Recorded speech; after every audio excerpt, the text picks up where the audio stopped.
If you're someone who struggles with addiction or you want to overcome it, this one's for you.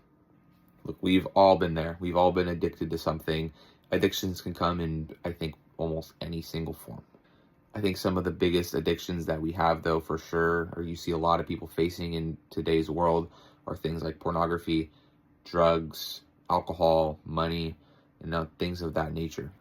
And a lot of people will tell you that these things are fine and they're not going to hurt you, they're not harmless. But there's a lot of people out there that also understand that that's simply not true. And these things do take a hold of your life, and for the worse. And at that, there are a lot of people that are simply just trying to break free of these addictions. And yeah, I'm ashamed to admit that I have let all of these things come between me and God at some point in my life.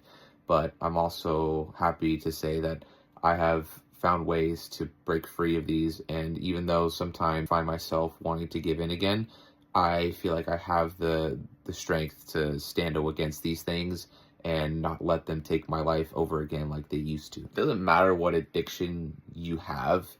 It probably went something like this when it first formed within you.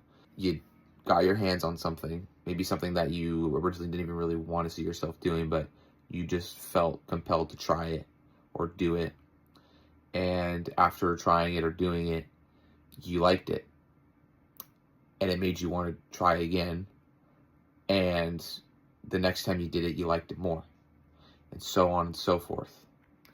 Addictions are without a doubt one of the strongest weapons the enemy has against God and to take a hold of our lives.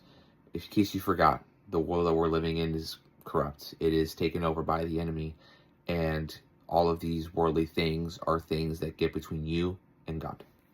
For a long time, I didn't really understand that, and I felt like that what I was doing wasn't really a problem because my addiction was between me and myself, and it wasn't really affecting anybody else. But the simple fact is, it's just not true. In some facet, your addictions are going to come between you and somebody else or the world, but more so, they're going to come between you and they're going to come between God. And the problem with that I realized is that it's preventing God from doing the things that he wants to do to help you and make your life better. The reason these are such a powerful tool for the enemy is because they take your mind completely away from God. They take your focus entirely away from God because the only thing you care about, the only thing you devote your time and energy towards is that addiction.